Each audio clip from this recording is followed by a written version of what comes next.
Okay, my name is Father Vladimir Lysak, and I've known Randall for, 30 years. Wow. At least. How is that? I have only known you for like about 3. When did Mark Lewandowski come to Rosebud? 30 plus years ago. Yeah. Yeah, indeed. So I've known you as long as Mark has been there. Okay, that's cool. I actually bought one of the things I bought of yours. The first one was the Rand Wolf Shield poster. You've got that one. The one thing that I actually printed up and sold as a poster. Yep. It's probably the only thing I ever did like that. There's a few others I should have. So right now I'm showing people the painter's view. So my head's going to be banging into this here camera quite a bit. But I realized that every time I got on live before, you mainly see the back of my head and my shoulder and stuff. So this is going to give you a better view, hopefully, of what's going on. So we're going to figure out the pose here, and then I think we're going to be ready to get going. I've got my paints, got my water, I've got some brushes, maybe not the ones I want, but we'll discover that as we go. I've got a bubbly liquid. It's actually bubbly. Which one is it? I shouldn't be advertising for them. Blackberry. Never bought it before. They didn't have... Oh, you have a bubbly. I have a bubbly. They didn't have cherry left, which is, cherry bubbly, my drink of choice. Okay, so what are you thinking for a pose? Do you want something straightforward? Do you want looking at me? You want looking away? You're kind of leaning towards the light, and what's kind of nice right now is you've got warm light on your left side and you've got cool light on your right side. Right. It's kind of cool. Like where you're at right now is great. Okay. Do you want me to be like looking? But I could look at my computer. That would give you. Yeah. Or I could look out the window, sort of. Or try looking at me. Let's see what that looks like. Well, just without turning your head too much. Oh. That doesn't feel terribly natural. Okay, let's try the Mona Lisa.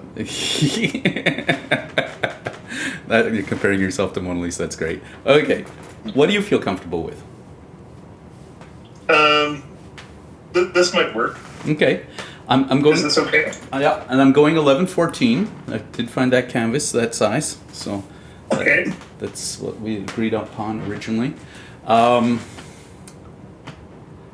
Okay, I could go.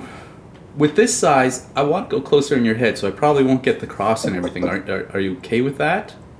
I'm okay. Yeah. So, yeah, I would think if I was doing a larger portrait, I would do your torso included. Mm-hmm. But this is going to be basically head and shoulders. Okay. Okay. Do you want to show my big bald head or? Oh, the hat's fine. Whatever you feel more comfortable. Do you want it to be more casual, more ecclesiastical, whatever?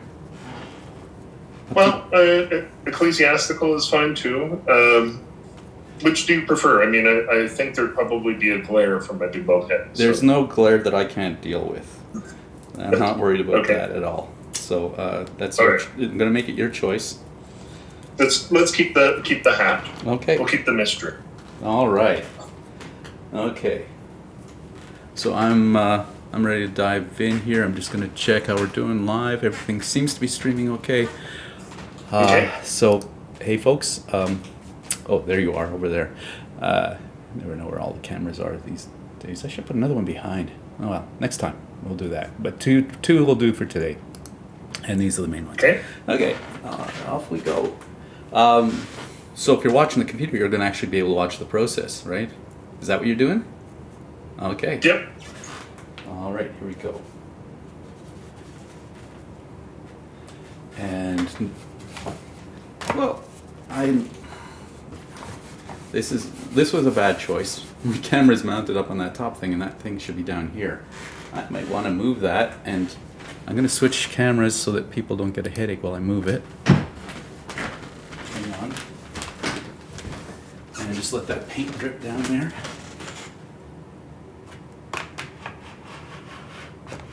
Oh, the whole thing came down. obviously not very tight. No. So, technical problems. Not Please do not adjust your set. Oh, go ahead and adjust whatever. Okay, and then this will keep the canvas from zipping about while I'm painting, at least to some extent. They're somewhat clamped down. So while Randall's adjusting, Yeah. So as I said, I've known Randall for about 30 years, or known of Randall.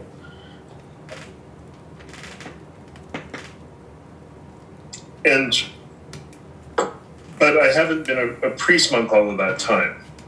And so after meeting Randall, no, it isn't cause and effect, but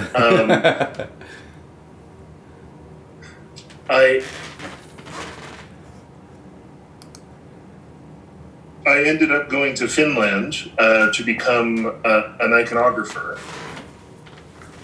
And then I became a monk and a priest because it seemed like a good idea at the time.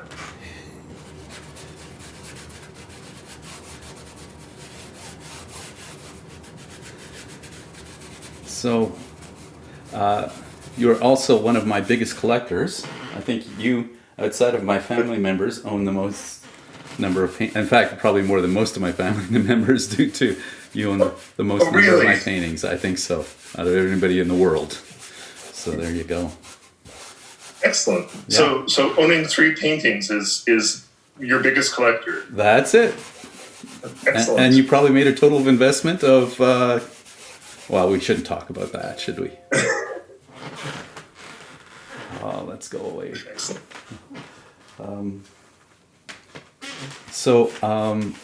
Often with portraits, I like to start with a blue underpainting because it helps to, later on, if some of that comes through the skin, it gives layering to the skin. It gives that translucency. Right. And because, if you look at your skin, you look at your hand, there's purples and greens and blues and everything in there. And it's a nice complementary color to, the orangey tones of skin. Although your skin is a ruddier complexion. At least apparently it is by the but I think it is. It's a bit more towards the pink than the yellow. Is that true? Mm-hmm. Yeah. A little bit. I also just had a shower, so there we go. You might cool off in the process here. I could. Yeah, it could happen. So things can change. That's one of the reasons we're doing this. Hey, hi Deb. Cool. You need to introduce yourself again. Deb Lawton just popped in now. So. Hi, I'm Father Vladimir. And you're located where? I'm in Grayson, Saskatchewan. How far is that from where I am? How far is that? That is, about 10 hours away. 10 hours. Okay. Yeah. So this is a couple of things. I think it's my first time streaming live painting a portrait from life. And it's the first time ever painting a model over Zoom. And why not just take a photo? Well, because then this is much more interesting. We get to play with all the things that can change. It's like much more interesting. So cool. Yeah, I afterwards I might go. I'm never doing that again, but we'll see. All right. So hi from Deborah to you. Okay. Hi, Deborah. Wanting this to dry a bit. My house is pretty dry. My humidifier isn't working, but it's still a little wet, so I'm just waiting here for a second for it to dry off a bit. Do you ever use a blow dryer? I have, when I'm in a big rush. I'm not in a huge rush today. I don't know. Are you in a rush? Where do you have to be next? How long do you have? You have me as long as you need me. Okay, I should check my calendar. I failed to do that before we did this. I'm good. I've got nothing happening till evening. No, I'm free the rest of the day. We can just go hours and hours and hours. I think we'll go probably be about 2 hours at the most. It's my suspicion. Okay. So how do I approach a painting? Never the same way twice. So I just have to make it up as I go. I really do. Interesting. You're the opposite. You have a very specific formulaic approach because you are an iconographer, right? Yeah. And there is, and so it has to be within the bounds of tradition. Right. So yeah. But there is creativity. Oh. And so one of the things that I try to do is I try to draw fresh every time, so that my icons aren't the same all the time. I rarely, if ever, like lots of iconographers are so particular that they want to trace. But I try to make sure that every creation is a new creation. Yeah, I've noticed that. I was kind of surprised. I kind of expected that the models would be so set that you would just be tracing them. Yeah, it's one of those things where when I've seen various and sundry iconographers out there, but when I was first taught, I was told to get 4 or 5 different models and draw from each of them, so that mine is within the tradition and yet a new creation. So yeah, it's influenced, but you get to make your own mark. I like that. Yeah. And there's other iconographers who don't ever use the model; they just create directly from their head, which is pretty cool. And so it's pretty radical, actually. Okay.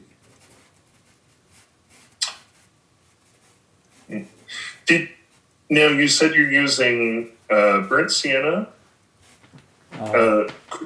burnt umber, I believe. Burnt umber, okay. Yeah. And this is phthalo blue. I'm using phthalo blue with a little bit of burnt umber in there, and I might, for instance, here add some more in to start building up my darks a little bit. Like the fact here is that everything that you're wearing that is black is not actually black, right? There's chroma in it, and there's lightness in it, and we're going to play with that fact. And then I'm going to try and get the structure here, but the structure will probably change along the way because I'll go, oh, that's wrong, and then I'll keep adjusting. I like keeping that freedom to stay wide open.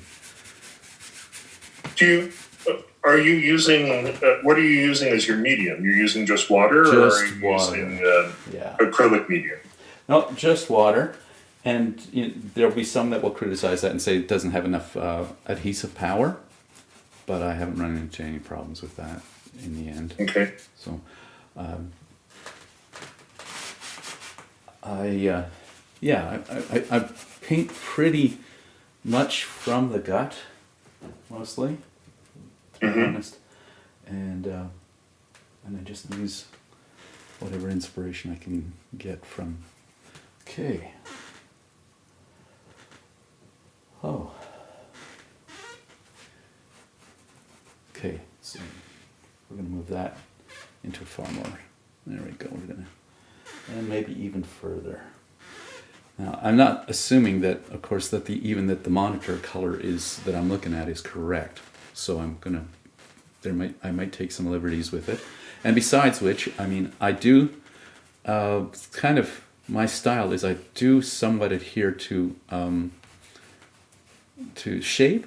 I'm pretty, maybe times a little too slavish to shape, but I am not slavish to color at all. That's my play field. I believe that you can do with color whatever. The self-portrait that I have of you when you were a bit younger, that has the colors are amazing. They're not exactly natural. And I have a feeling we'll get a little more of that direction here too once I get a few things established. I'm still just playing out where things will sit.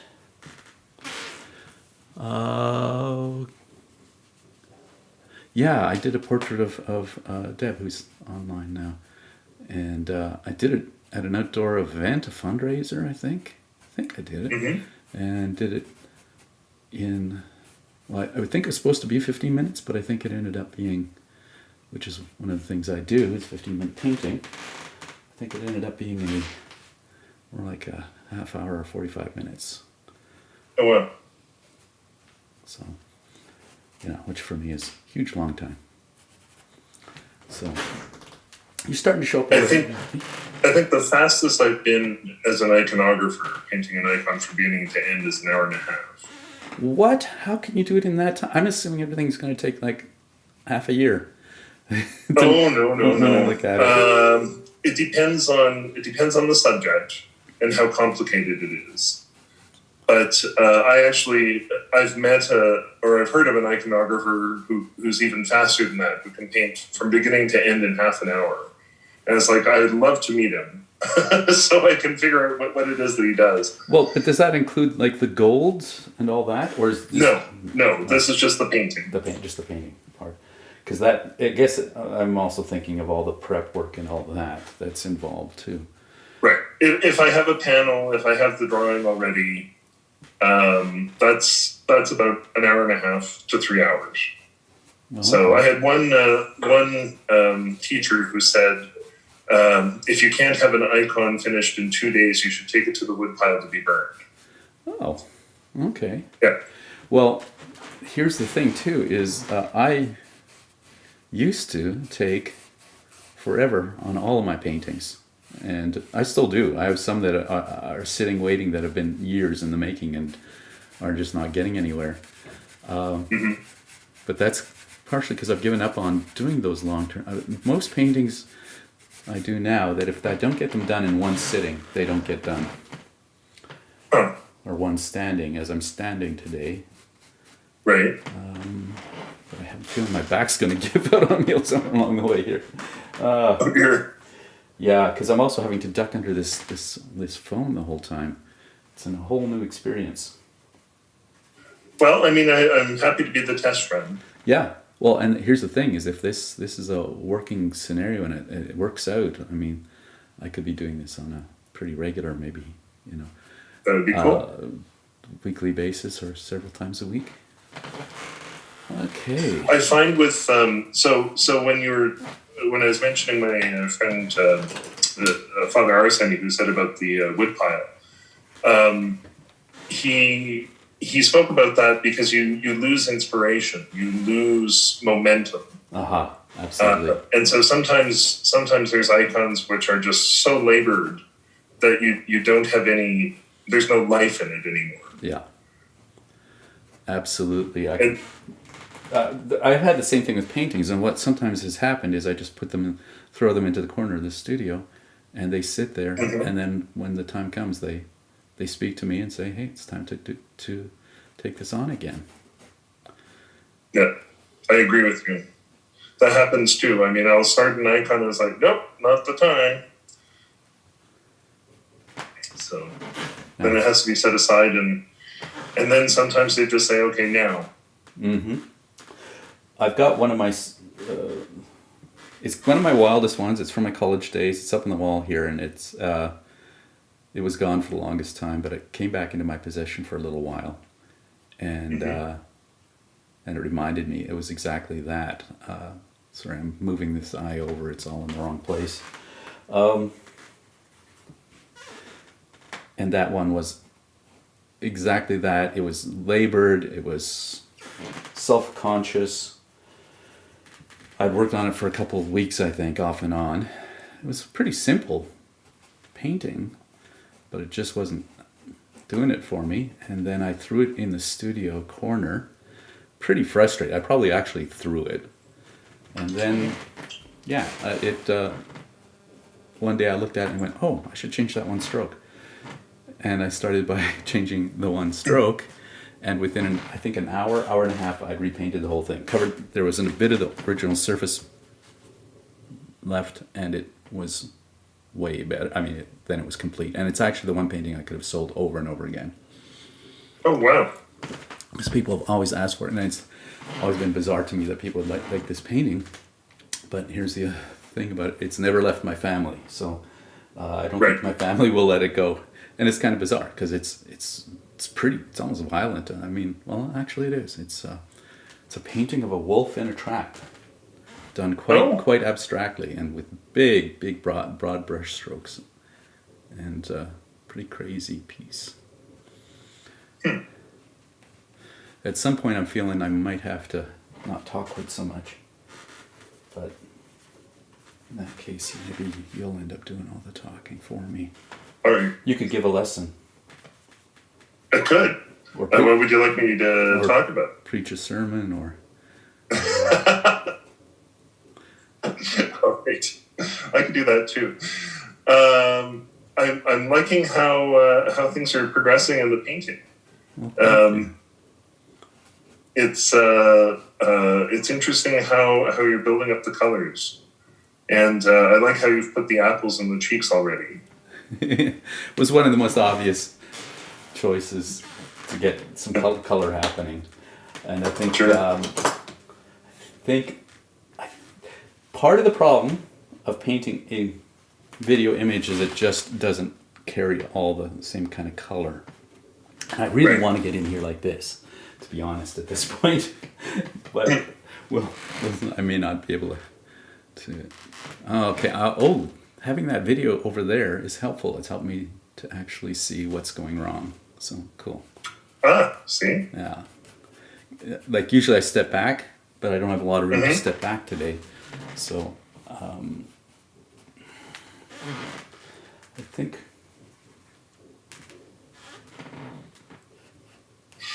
But one of the reasons actually I chose my cassock is because it's slightly faded. So it isn't a solid black at all, ever, when you look at it.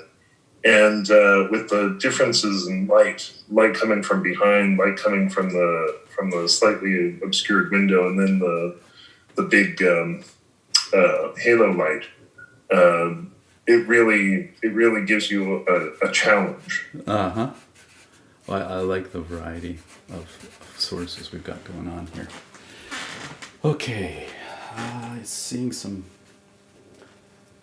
And I'll be honest, I'm going really slow today. I'm a little low energy and a little bit second guessing myself a lot right from the beginning here. So it's a little slower than I would normally be doing this. Well, do you want me to talk a little bit and then so you can concentrate a bit more? Yeah, that would be fine. Sure. Or we can just leave people in silence. That's all. You could. History of iconography. I'd love to hear more. Christina's there. Hi, Christina. She's one of my my best students. She's great. So we've got several arty people here. So Deb is arty. Christina's arty. So yeah, you could definitely talk about some artful things. Sure. Well, iconography has been around. What we would consider the medium of iconography has been around. You're tilting back your head. You can't do that. You can't move your head. So we can't do the thinking pose. Yes. Sorry to interrupt, but yeah, sorry. You went into preaching mode there. I did. Yeah. And suddenly I'll start moving my hands and going, brimstone! Lovely. Usually when I'm talking, I'm looking up, trying to find all the information. Well, exactly. That's where our memory is. It's up there, up to the upper right or upper left or something, and that's immediately where you went. I think so. And then if you're lying, you look to a different direction. Yeah, I think you look down a little bit. I tend to look. Yeah. Yeah.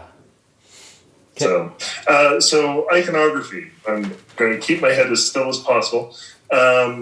So what we would consider iconographic portraits, they've existed long before Christianity even was around. So portraits of various gods were painted in what we'd probably consider an iconographic style. In 3rd century BC, even earlier than that, and usually using the medium of encaustic.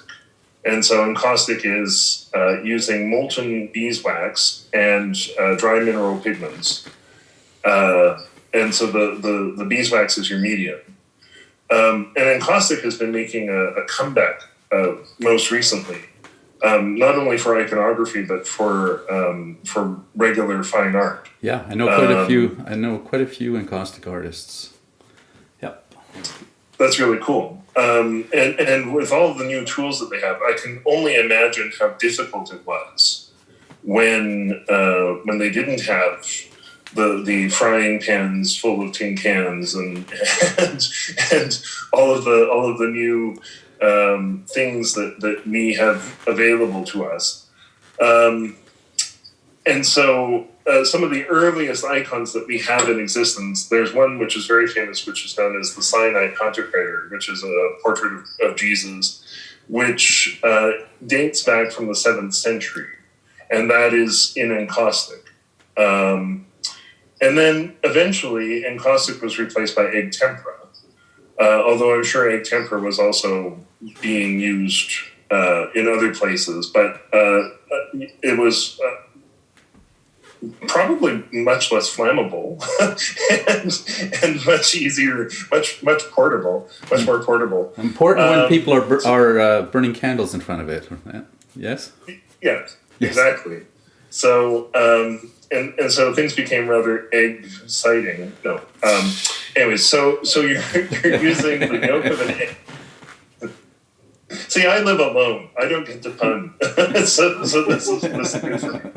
You have an audience of apparently, let's see how many here right now. Of course, replay can be much more than live. Oh, 6 watching live, looks like, approximately. Awesome. So, there you go. Hello, 6 people. So egg tempera had been used also probably about the same time as head tilt, head tilt, encaustic. Head tilt. Sorry. Okay. Sorry. Yeah. Okay. Keep going. If you have to suffer, I have to suffer. Is that it? That's, is this what you're saying? That's. If you want a painting, you've got to pose. That's what it is. All right. I'm gonna I'll try to be like the thinker and keep my head in the right position. So, how's that? It's great. Make sure you got a hand in the way now. Oh well, we'll deal with it. All right. All right. Okay, I moved the hand. Is it okay if I go a little wilder with the colors here? I'm kind of not feeling it. You do what you do. Okay. I'm very excited. I mean, you're capturing my face interestingly, and I'm kind of liking it. So hey, you just keep going. We're gonna bring some color into this. You keep going. Okay. So egg tempera has been around for a very long time. Egg tempera was eventually replaced by oil. But the problem with oil paints is it was actually condemned as a medium by one of our church councils. And so basically it's like you're supposed to use egg tempera. But the problem with oil paints is it was more of a response to what was being painted. So the church fathers of this particular council went, those people in Italy are using oil paints to paint these really voluptuous women. And so oil is just way too sensual for religious paintings. And so that's why they condemned it. And interestingly enough, does that cover acrylic as well? However, it was only one sort of local council, so it hasn't been a universal thing. And if you look back at the history of Russian icon painting, after the reforms of Peter the Great, there were icons painted in oil pretty much everywhere, and very naturalistic looking. What's also an interesting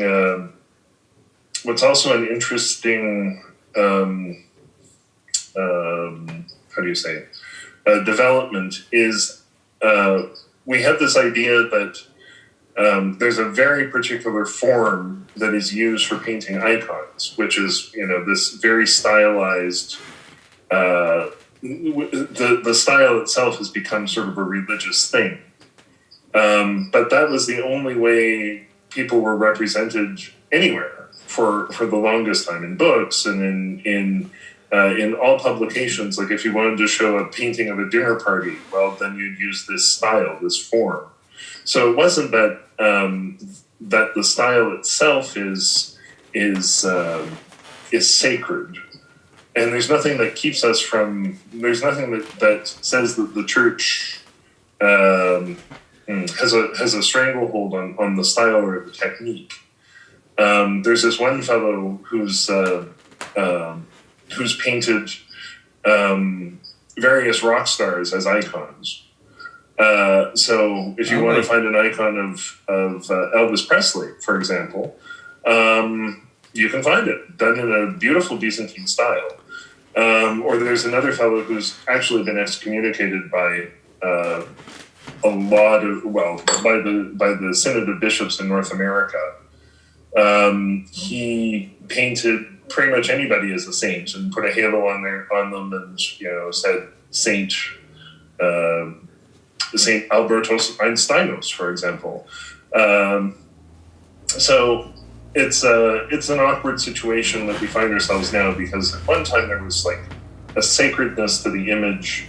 There was, or what was felt to be a sacredness to the image, and now it's sort of like anything goes. So, but that has happened to every in every medium, every art form. There's been fine art has just basically said, "Hey, everything is fair game. We're just going to play with it." And so it's not just icons alone. Anything that's considered sacred has been played with, messed with, degraded, or just subverted. I mean, all depending on how you're looking at it. True. Very true. Well, and now, I mean, my biggest rallying point is where we find icons. So, if you want to paint in an iconographic style, that's fine. To me, that's not an issue. But when you start putting icons on T-shirts or towels or socks, which I've seen all of, quite simply, if I saw you walking down the street with an icon on your T-shirt, I'd come over and venerate your chest. I would cross myself and kiss you. So just be prepared.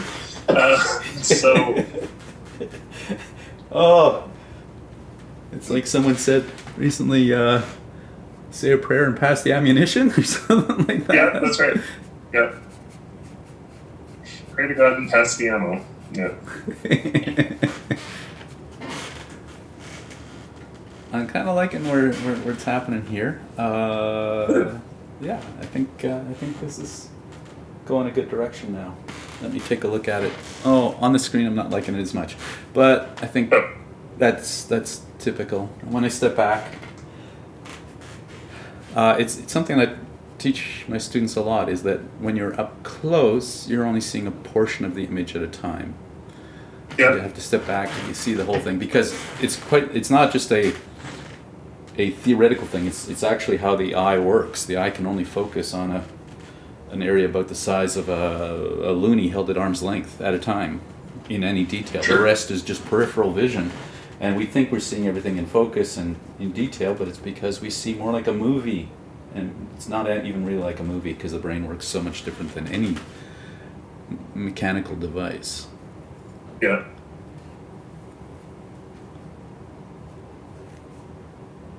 I encourage my students to play peekaboo with their icons.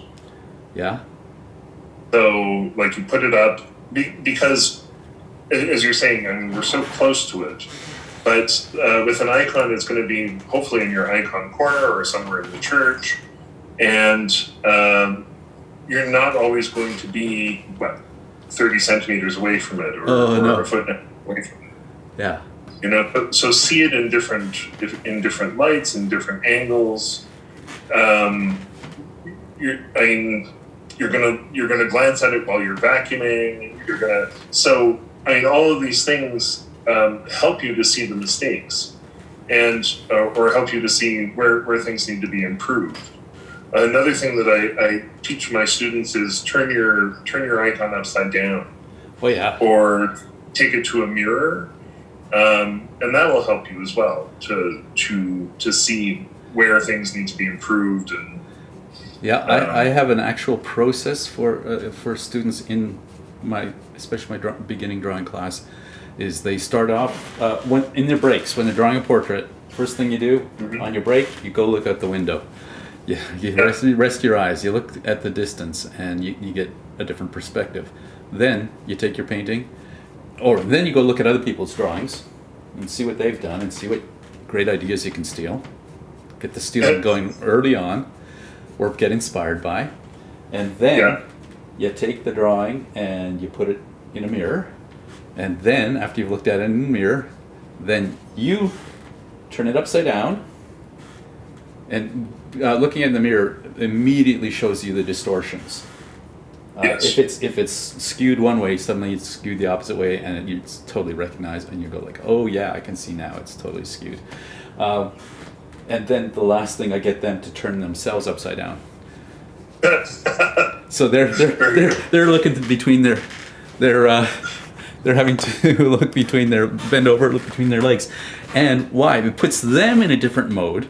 It gets them blood rushing to the brain, and it gets them out of a state of that tightness and whatever, and they're suddenly physical and loose and ridiculous. And so I do a bunch of things to make people re-see their work. Yeah, that's very cool. Yeah. Hey, Sarah's here, Sarah Kirk. The back of his neck feels lost between the hair and the beard. Yeah, I'm working on that. I'm just heading in that direction. That's a creative way to do that. Love it. Okay. Galaxy Wolf 506, whoever you are. I take a picture of my art and reverse it with my phone to see the mistakes. Absolutely. So if you don't have a mirror handy, absolutely. So, your neck right here is in the wrong spot. I need to move it further back. I need a bit more beard here. I need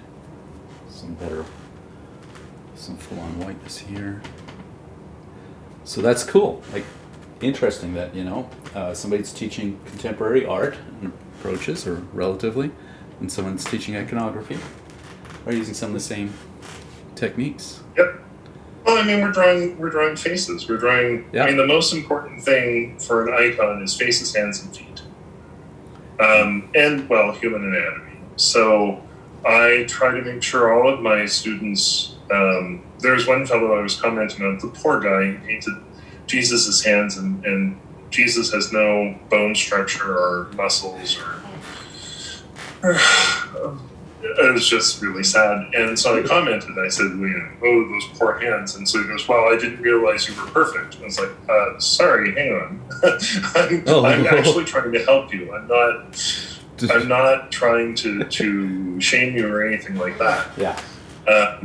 And so, I mean, these are, I didn't do the criticism sandwich. Unfortunately, I just did criticism and then the good thing. But having been in Finland, it's they're so direct. It's very off-putting.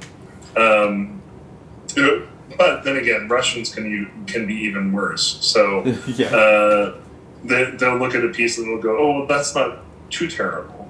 and so it's like, but I don't know how to respond to that. So. Well, here's the thing. One of my things I've become more aware of is that, we know this psychologically. Everyone hears the negative far more than they hear the positive, and it takes often 7 negatives to overcome the positive. Oh, I'm on the wrong screen, guys. Sorry about that. But I'm just gonna. You can always remind me to go back to the painting. Yes, I will. Copy from an upside down image, and when you turn the picture right, it looked completely bizarre. Yeah. Okay. Cool. Hi, Laura. Caught this now. Yes. Okay. Back to this view. What was I just talking about? Oh, that's looking better. That's starting to look better. Okay. What was I talking about? Anybody remember? I can't reverse my tape here. at all. Oh, I was talking about being direct. Yes, but the thing is, here's typically what will happen. I got to go back to the other view for this brief moment here. Is I typically think somebody's work is this good, and it has that much that needs to be improved and fixed. And I'll go, hey, that's really great, love it. Oh, now let's talk about this. And I'll so one statement, and then about 15 minutes covering all the things about how to fix it and improve it. Guess what they walk away saying? He hated it. And I'm going, Right. no, I 80% loved it and 20% needed work, and it wasn't even bad. So I'm learning more that I got to spend more time talking about the good, no matter what. It's important. Don is here. Wow. Oh, hey, Donna. We got 10 people, and a lot of them are my tribe. Oh, got to go back to the view. So it's the first time I've got a camera up here, guys, right in my face. So I'm literally behind the camera, my face almost hitting it most of the time. So it's a bit of a trial and a learning experience here, and so it's stealing a bit of my focus and a bit of my mojo. I usually like to lean right into the canvas as I get into different areas. So it's a learning experience, and I'll probably get used to doing this more over time. So it just there's this lovely bluish light happening back here, and I don't know that I'm getting it right. Well, this white paint luckily is working okay, despite the fact that it probably was frozen at some point.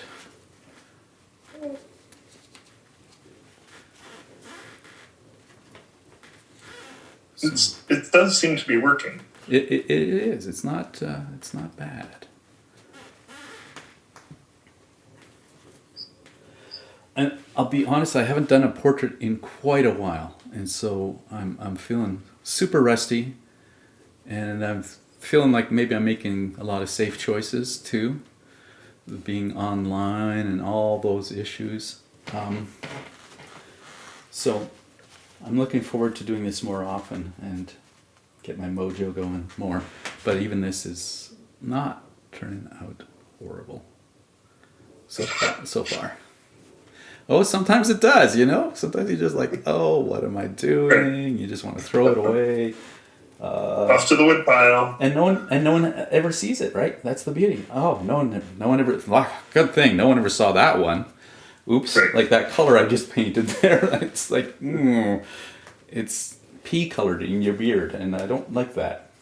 I don't think it's appropriate, nor does it look at all good. But there's a blueness in the beard there. I'm not noticing now that I missed before, and I'm gonna bring that probably extravagantly in. Well, I like how you're making my beard so full. That's good. So I even put conditioner in this morning. I did too. Look at us. Look at us go.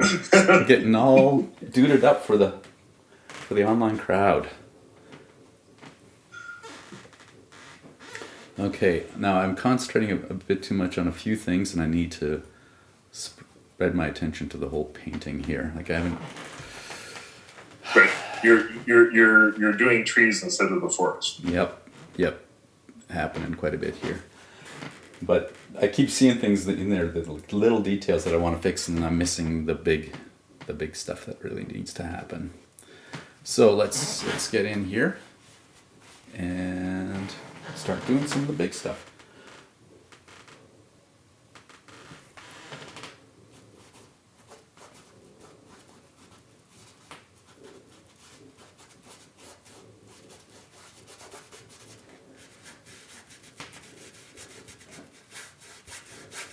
So that's alizarin crimson that you're putting there? No. I'm just working actually with primary magenta and a bit of cyan and maybe a little bit of phthalo blue perhaps in there. And then if I want to, I can neutralize it a bit. If it's just too, I can bring in a bit of brown, the burnt umber. Mm-hmm. Are you mixing your own blacks? My blacks are just simply a combination of burnt umber and I am getting to the point where I can't talk. Burnt umber and phthalo blue. Okay. And I'm actually seeing that, and this tonality is probably coming because of the video, but I'm definitely seeing a pretty strong reddish purplish hue coming. Yeah. And I'm going to use that as inspiration and go from that. And sounds good. Probably mess with it some more. So if I go with a straight on, I'm basically just using one brush for the most part. So that's, well, there's still some white in there, but that's how dark I can get using just those two colors. And right now it's still quite bluish. Right. Some more brown in there. And that becomes my black simply by contrast. It's the darkest thing on the canvas, and so it becomes my black. Yep. Well, that's very neat. I many a time will paint an icon using 4 colors. So I use yellow ochre, English red, black and white. And that's what I use for all of my colors. Yeah. Which is really cool. I have people who look at my icons and go, no, there's got to be more than that. It's like, nope, that's all. And it's amazing what you can do with just those 4. Yeah. And when you put them in relation to each other, you're mixing a blue out of black and white. If you put it beside a red, it definitely looks blue. And so lots of very cool things like that. And that was more the ancient palette because you didn't have this huge variety of color. No. And color was expensive if you went beyond the basic palette because they're all, ground gems and things being used in paint. Yeah. Oh, exactly. Like I've got lapis lazuli and malachite. Wow. And so that didn't that used to be mainly reserved for Mother Mary? That particular blue, just because it was so expensive, and so that's where it would end up. Exactly. Yeah. You wanted you wanted to give the most expensive colors to the Mother of God. And we think of the term ultramarine. So we think really, really, really like the sea. Well, ultra means beyond the sea. And so where the color came from was Afghanistan. So the best ultramarine, the best lapis lazuli came from the mountains of Afghanistan. You know what? You look like you've painted a self-portrait just like a monk. It's me, huh? You're right. It's you. We have to give you a hat. So what do I need to do to change it? What do you see? I don't know. It's a fine portrait. But you're right. But I see a lot of you in this. I'm agreeing, and I think let's see what are the things that are distinctly wrong about that right now. It'll take me some moments to figure some of this out.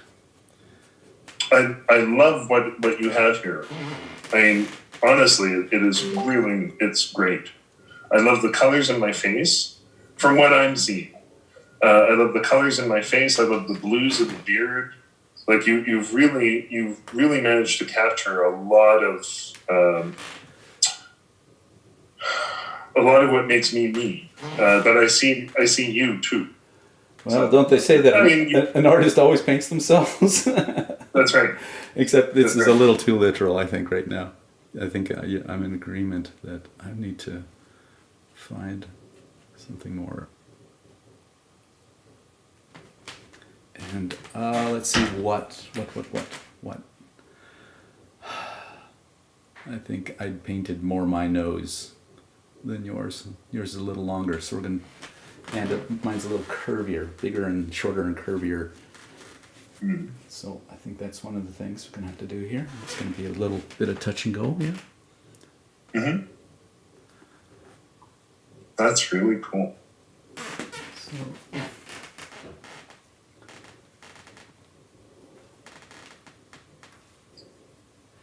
and I'll tell you, I pretty much every time I sign a painting, That's when I start making the real adjustments. That's when I go, yep, okay. That's when I start to see all the things I need to fix. It's kind of like when I'm doing graphic design and I print something and I'm in the program I'm working in and I'm like, yeah, I think it's good. I think we're there. And then I have it so it automatically exports to Adobe Acrobat and it opens up in Acrobat and I go, oh, no, there's a lot of things here to be fixing. Just being in a different program, different context can help to do that. That does wonders already to make it more to me. I don't know if that's... Yeah. The nose was one of the biggest things that was an issue. Okay. It's still not totally solved, but we'll get there.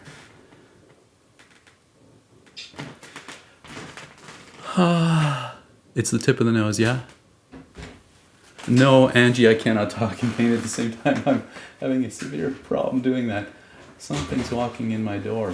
Lots of paint supplies. Yes. I forgot to collect up all my supplies from my last class. And a generous young man has been carting them back day by day. And today he's got piles of canvases and things. So this is good. All right. Yep. Okay, now back to this. Thanks, Noah.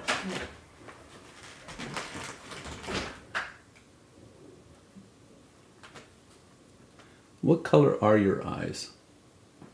Hazel. Hazel. I don't know that I'm going to actually get to that color at all. I'm sorry. My dad used to refer to them as the Lysac swamp color. The Lysac. So they're kind of green, they're kind of brown, they're kind of yellowy. They have it all, so. But it's hard to tell on a computer screen. Oh, it's hard to tell any kind of color on Zoom. Like you're probably only in SD resolution even. It's probably not, HD at all. So, and sensors themselves tend to generalize colors a lot. Yeah.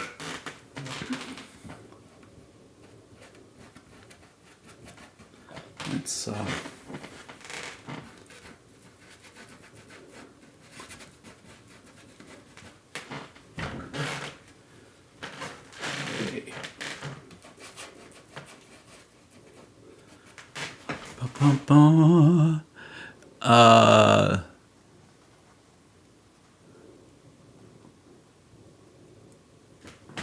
okay, cool. Just checking in on what people are talking about. It's all good. Sorry, guys, I gotta get with the flow here, so I probably won't be checking your comments too much. So that robe behind you, it's a Japanese robe. Yeah, it was a gift to me from friends of mine who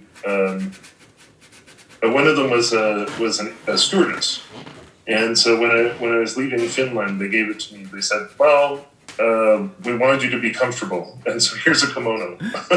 Nice. So okay. So I wear it from time to time. I miss all my good kimonos. They're all gone now. Oh, yes. I bought some. I had several. I go to Japanese markets in Japan. There's not a lot of trade in used things in Japan.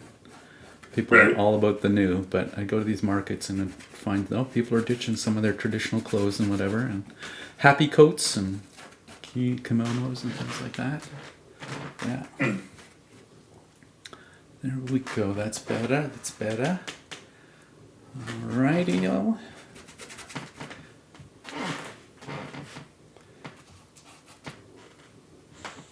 How are you feeling? Do you need a break? Oh, I'm fine. Because you're doing all the hard work. Well, I don't know. Sitting still. I've done that modeling thing too, and it can be a bit of a chore in and of itself as well. Okay. How about we take 5? I'm just Okay, my back's let's do feeling that. a bit, and it'll give me a chance to come back with fresh eyes. So if you want to, you can take a break or whatever. I can answer a few questions, or we can answer a few questions and do a little more talking here. Now that we got a few people Okay, on. well, I'm going to get up and walk around a bit. And Okay, come back. looks like we've got an audience of about 15 at the moment. And then there'll be all the people on replay.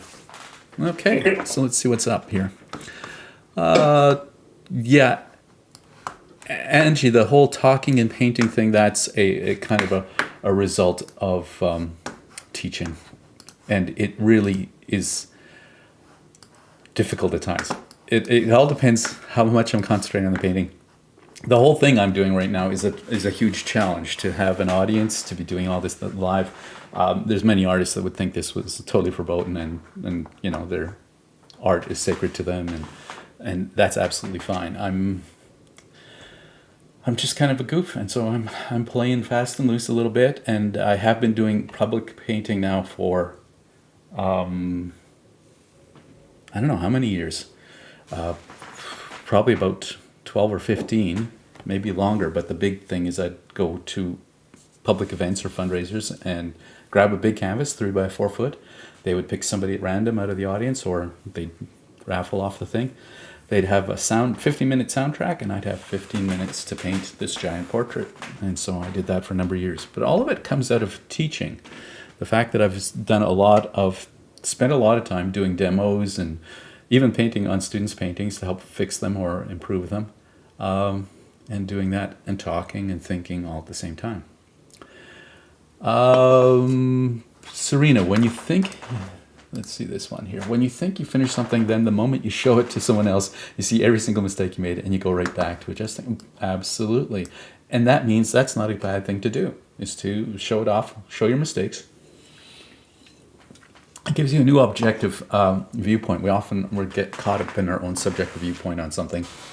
Same thing happens with the painting. That's why we talk about needing to step back from it. And that's why this is really cool. I just look at it on this other monitor, and it's quite a bit smaller. It's like I'm further away, and I can see very quickly what I can't see when I'm standing right here, right with my head right behind this little phone here, banging my forehead against this.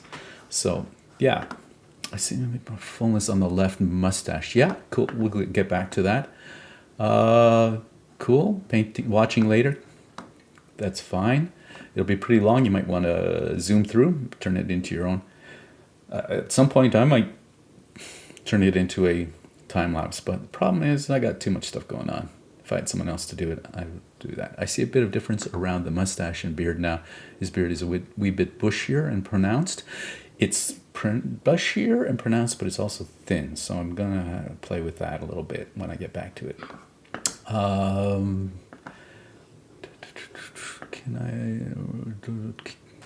I might learn to do that in your class. I'm excited.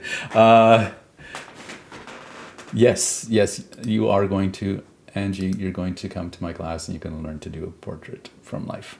And it's not going to be that intimidating. Like, how intimidating is it if I'm doing it live with Zoom and letting people make comments and things?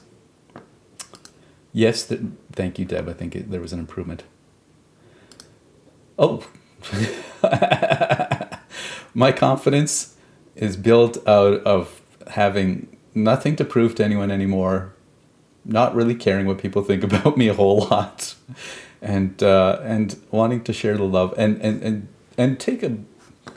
You know, there's a mystery to making art, and that's a great mystery. But the fact is that if it's too mysterious, less people will jump in and take the plunge. And hopefully I'm setting some kind of example to face whatever fear you've got. My fear is simply to paint. I have a strong phobia about painting. So right now, to be honest, the cameras, him being on Zoom, he's actually being able to watch me paint. He sees the painting. Like, you're watching Facebook, right? So he's able to see exactly what I'm doing, and it can be intimidating. Like, when I'm painting a model, they never know what I'm doing. Then I turn the canvas around, they're always, you know. When you turn 50, yes, yeah, and it gets more and more time. I'm way past the 50 now, so absolutely. So we got about 12 people live, and I'm going to take another swig of creamy root beer with Zevia sweetening. And then back to my buble. Yeah, that was the commercial break. Anyone wants to pay me to sponsor me? That's absolutely fine. Okay, cool. All right. Yes, it's looking way more like you now. It was the nose was a big deal. I don't know. I'm trying to think. I think maybe there's some length still in the nose that I haven't quite gotten yet. No, I don't think that's it. Okay, I see a couple things. I'm going to do a few details and then I'm going to go back to some big picture stuff. Sounds good. Okay. I should have been washing my brushes while I was breaking. That's typically what I'd be doing. A little bit of that. Okay.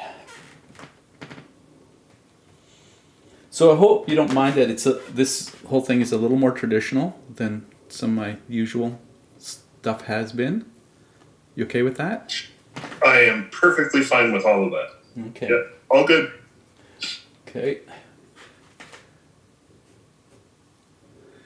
I really loved recently when somebody commissioned me to paint their dog, and I have done very few commissions, and I've hated doing them because I typically think, oh, it's the worst work I do. Why?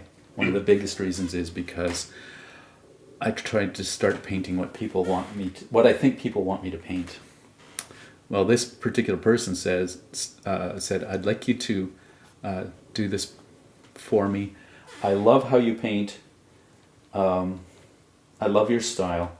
Sent me 2 photos of my own work that she'd picked out that she particularly liked, which were very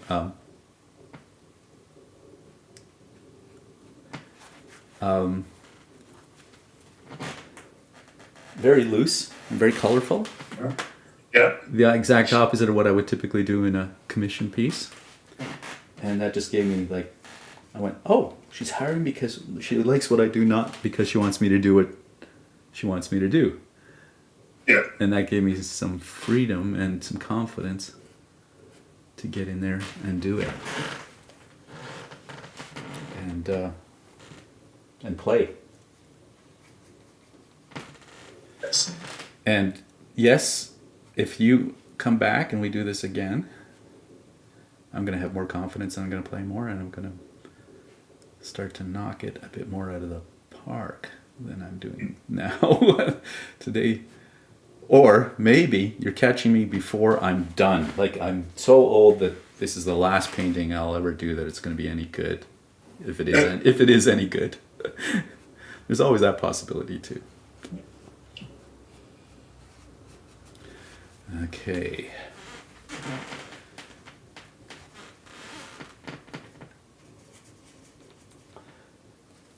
Well, I'm always happy to help out if you need a model. Well, I'll be honest with you. I got piles of ideas for paintings I'd love to be doing. So yeah, there might be a bunch of people might be getting ideas right now, and I might be like, nope. I got so many things I want to paint already. That's right. Well, I usually say in my free time between 2 and 4 in the morning, I want to paint X or Y for myself. I was like, nope. Usually I don't even have free time anymore. No. So my problem is I just simply haven't. I mean, all my life I've been dealing with chronic fatigue to some extent or another, and I probably have it under control now more than I've just about ever had, which is really kind of exciting and wonderful. But it means that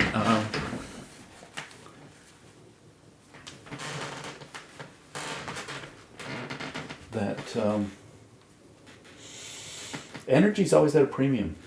I've got this will sound horrible, but I've got about on average about 2-3 good hours a day. Right. Like really productive hours, and the rest, and I'll try and fit other administrative tasks and whatever into other parts of the day. And sorry, now I'm getting. Am I in people's way? I can't even tell. Okay. No, you're still out of the way. Okay. We see a little bit of your face, but all good.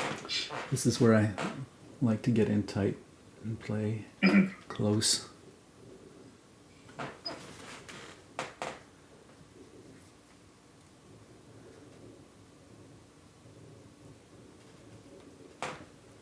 So, people in the comments, tell me what you like to do and what fear you have concerning things that you like to do.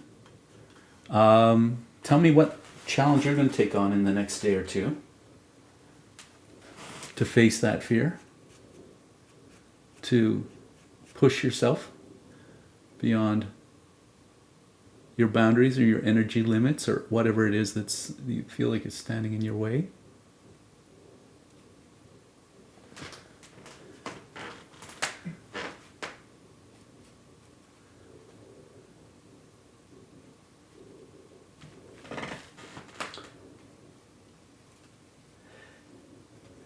You know, there'll always be a moment where I'll go, oh, how come I didn't see that? That totally, changes everything. I could be totally wrong, but I imagine with iconography there's a lot less surprises or guesswork along the way. Is that right, or how do you feel about that? Am I generalizing too much? A lot less surprises. Yeah, pretty much. I mean, it isn't. I had one person actually say to me, "So iconography is just paint by number, isn't it?" No. Not at all. I mean, but there are some times where it's like, oh, right. Sometimes it's just putting the whites of the eyes in the right place, which can change absolutely everything. Yeah. Or putting the highlight correctly on the nose, and it's like, that was what was missing. You also work to give depth to the painting itself, and so making sure that you have the shadows in the right places. And lots of people think that there are no shadows in icons. Well, there's no cast shadows. Right. Like the sun isn't shining in one direction and you don't have a shadow behind you. But there's the shape, the chiaroscuro of the lighting which gives emphasis and shape to the figure. And so that's where. So I'll talk about shading. I'll talk about shadows. It's like, oh no, there aren't shadows. No, you have to understand where the shadows are coming. So there is directional light that gives dimension to the painting. So all of those things. I mean, sometimes people think, oh, there's no shadows, so the face is going to be flat as a pancake. It's like, just put one shadow on the side of the nose. Sometimes all you need is one line. And suddenly, oh, look, it has dimension. Well, hopefully people have been seeing that occasionally that's happening here, that one mark that totally changes the look of the painting. Oh, I'm seeing that. So I'm sorry that I didn't realize that I was making you so nervous. The fact that I'm watching exactly what you're painting. No, I think I think the point was that's another first for me. That's actually, I normally would probably be, but what is making me more nervous than anything else is simply my own fear of painting, more than anything else. And you've done it for how long? For years and years, but I've done very little actually over the years. I was down to where I was doing about 3 paintings a year, maybe, and some of those would be an hour and a half painting. I really have not been very productive through the years. I've battled my phobias, and I haven't done a good job of battling, and I've mostly lost. And so this whole transformation, arting with Randall, that whole thing, it's leading by example. It's about facing those fears and helping other people to do it, because they assume that you're an artist and you just do this stuff and you love it and it's easy. And no, for me it hasn't been any of those things. It's been a struggle pretty much since art college. Actually, I came away with a phobia right at art college, and I have not ever produced. I've had seasons. Like when I was in Japan, that was one of my most productive seasons where I was painting and I was in the studio every day. But I've never, other than that, I've never been in the studio every day painting and doing. There, I brought a bit of a smile because I've seen it at various points. You're not doing it right now, but because it's hard to hold and not be fake about it. Okay, so what I'm seeing is I need to bring more of the blues into the back of the hat. I need to bring the chain in a bit at some point. Some of the more darks there, and I need to give more fullness to this beard. I'm still trying to decide what's happening with the face. Where that's the thing, is I could just end up painting the face the whole time. That's the big temptation. One of the many big temptations is to just focus in on the one thing that is bugging you and that doesn't seem to be going the way you want it to go. But, and you might have noticed at one point there, I was bringing warms in throughout the painting. Yeah. And that was all about just, and I mean, you understand this, but it was about bringing the consistency to the palette of the painting, connecting things so that I just didn't have one color in one area and another color in another area. I don't always go that direction, but can definitely. Oh, I need to stop talking because as I'm talking, I'm forgetting what colors I should be mixing because I forget what I'm about to paint. That's how distracted I'm at the moment.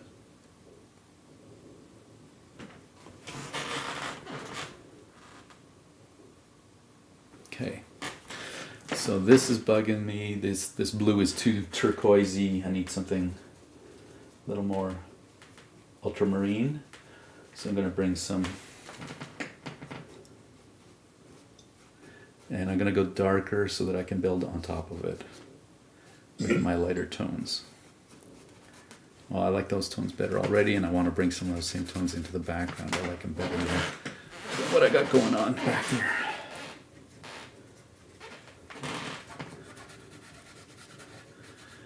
Like your wall depends how I look at it, and I'm not slavish to it at all, but I can look at it and I can see greens, I can see blues, I can see purple, and I'm just trying to think what's the color of it that I'm going to pull out and use and play with, or am I just going to do my own thing with it?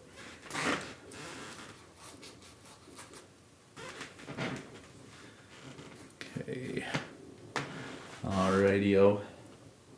Are you getting tired at all? Are you about done? Me, I'm all fine. You're all fine? Okay. All good. Yeah.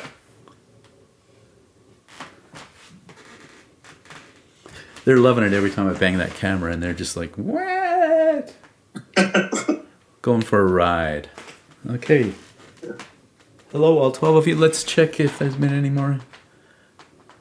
It's behaving your way to success. Oh, there you go. It's not faking it to make it, it's behaving your way to success. I like that. There you go. British Portrait Challenge show, yes. I love seeing the variety in that. I hate the idea of competition. Have you watched it at all? What's that? The British Portrait Contest, the Great British Portrait Contest. It's a TV show. No, I haven't. They get, I don't know what it is, 2 sets of 4 people with 2 different models, and they get them painting, and then they give prizes to whoever, or the main prize to whoever supposedly paints the best portrait in the time given. And they're all just gathered around painting live from these models, and I like the immediacy of it. It's not the only place that's happening, by the way. There's art battles going on all over the world. I was actually, just before pandemic, I was signed up to go to Calgary and be involved in the art battle there. Oh, wow. But the one thing about that I'm not a big fan of, again, is the competition aspect of it. I think we've got enough competition going on in the world, and we don't need it in art, really. That's great. I'm not a big fan of juried competitions or any of that business. silly me, I guess. Just a little bit crazy that way. I like the fact that you're getting in there with your fingers. I do the same thing with icons. All the time. Drives people crazy. Yeah, if I haven't got a good... And of course, some people are like, and you're not even wearing gloves. And I'm like, yeah, well, I'm too far along anyway. I have to worry about toxins there. Working in the arts over the years, I have breathed in so many toxins from solvents and things. My lungs are a mess. You're well preserved. Yeah, that's true.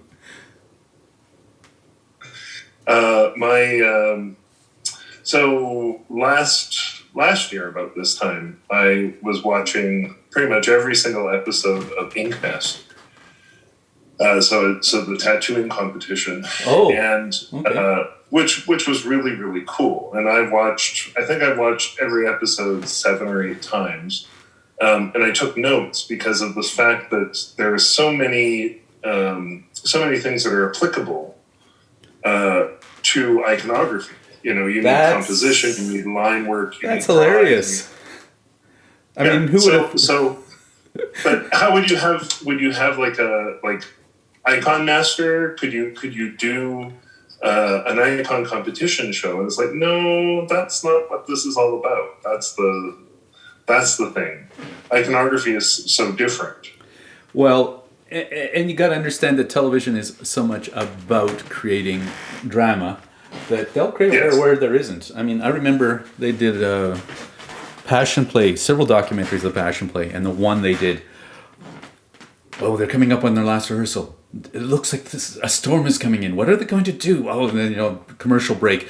So, what have they done? It shows everybody urgently discussing things with each other. They're urgently discussing stuff all the time, and they're urgently discussing the fact that we're going to our plan B, which we always have in place, where we go when we need to practice indoors when it's raining with 150 people, whatever, so big deal.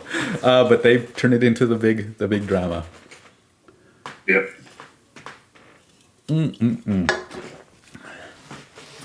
We are... Did you take off your hat at one point? I'm wondering if it's high. Did I? Yeah.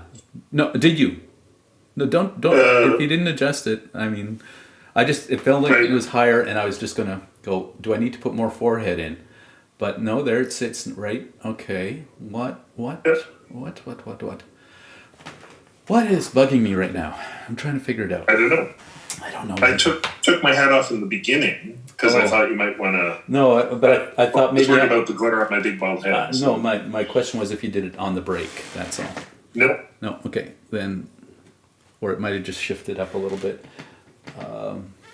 But the way you're wearing it now fits exactly with what I've got painted, so I'm just gonna stick with that. Okay. I think this maybe comes down a little more straight. And a little more highlight there. A little more highlight there. Definitely some more here. Gonna bring back a bit of that. There's actually a bit there.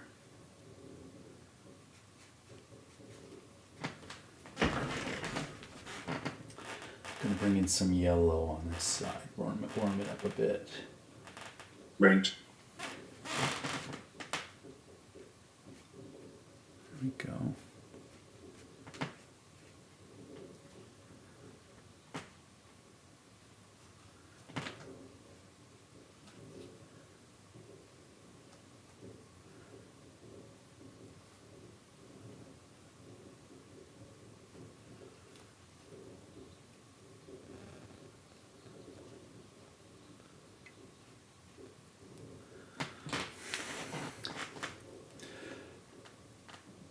Okay.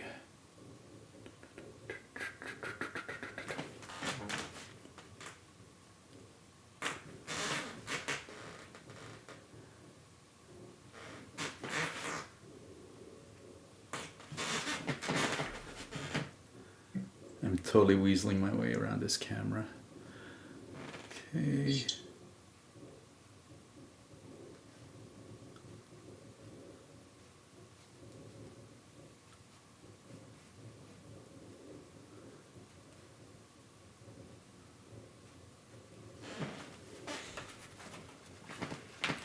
Well, I don't think we're far off now.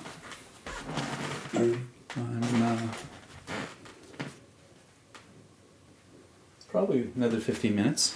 So those of you that are watching, if you're looking for a time frame, I'm thinking, yeah, another 15 minutes. And who knows, I might come back on another time and do some touch-ups or fix-ups if I spot something significant. But for the most part, probably not. Those are all too pink.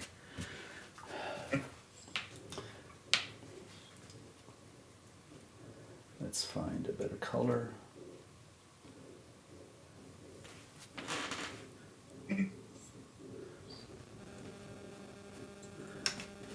I think this is how I'm going to get the edge of the beard happening a little more the way it is. Just going to use my thumb in there.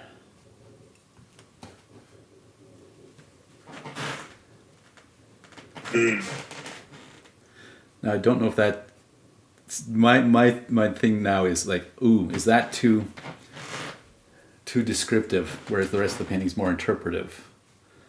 Right. Just to throw some terms out there that I'm just making up as I go. But that's me too. How to describe in your own words. When you can't think of words and you're old, that's what you have to do. And especially if you're a teacher, you just make stuff up. There you go. Yeah. And then provide a glossary at the end of the semester. This is what this meant. I know I'm not the only one to do it. I mean, there's a director in Rosebud, an artistic director, not to name names, but he's very famous for talking kind of like this. Now we take the whatses and the thingamajig, and we're gonna make it and it's just like, and everybody's supposed to understand what he's talking about. There you go. It's pretty fun. And I'm getting more of the depth to your head now. And we'll just quickly throw in a couple of things here, because I don't think I want to stretch this out too much longer. Okay. We're going to pull some, here we're going to grab some magenta, pull it into there. Nice. Yeah. And it gives us some, and I like that little dash of red in there. I'm going to pull some of that into here and get this happening. Now I want to do it all over the painting. I want to get it everywhere. Yep. Anyway. Well, I mean, if you're using it in one part, you have to use it in another too. So. It's a good I have a question for you. Yeah, or comment or suggestion. Any of the Well, there's this indistinct patch underneath what you've painted for my glasses. Is that supposed to be my ear? Here? Where? Yeah. Yeah. Yeah. Well, all I see is a bit of something going on there. I really don't see a whole lot. It's kind of indistinct to me. Okay. Should I come closer so you can see, or? Well, I don't know that I want to give it too much focus. I'm going to maybe just deal more with the hair around it and the fact that it just kind of covers it up mostly. Yeah, I didn't realize. Well, no. I know that my head is very long. Like, I have to have the longest possible glasses arms. So that's probably why there's sort of this indistinctness. Yeah, it's covered up in your hair, at least from my perspective, for the most part. And so I don't see a lot about it there. And that's going to be too bright. And you've noticed that I've played with it a lot. I've been pushing it back and forth and trying to find exactly where it sits and try to figure it out. Yeah. And I'm gonna just probably let it be somewhat indistinct in the end. Okay. I really like the play of the warms and the cools that you have going all through the painting.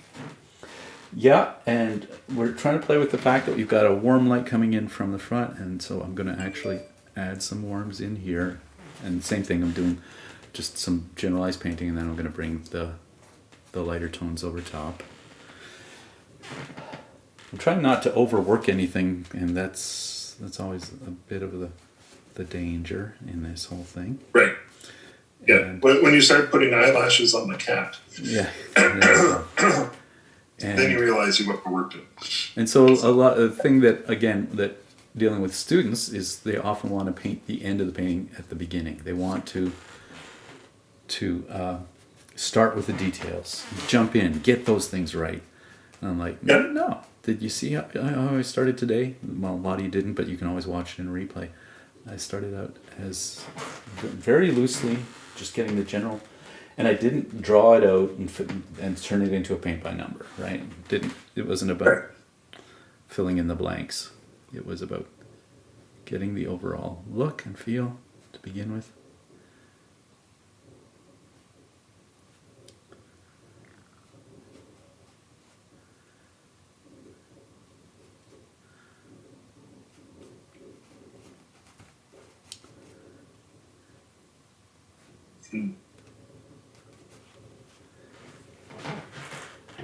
And so surprisingly, the colors have ended up getting actually quite a bit more realistic than originally intended.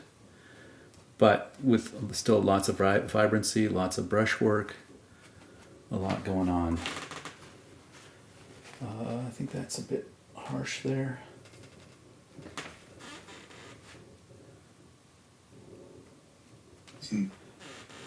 Yeah, I'm surprised we've got such a loyal following. We're down to 11, but some have stuck with us, or maybe it's just been a ever-changing audience. Right, well, it could be. Oh, hey, Willem, hi there. Good to see you. Oh, that was a bit of the pop coming back on me. Drinking a little too much of that stuff. Oh, you've got a little bit of boobly. A little bit of boobling back at me.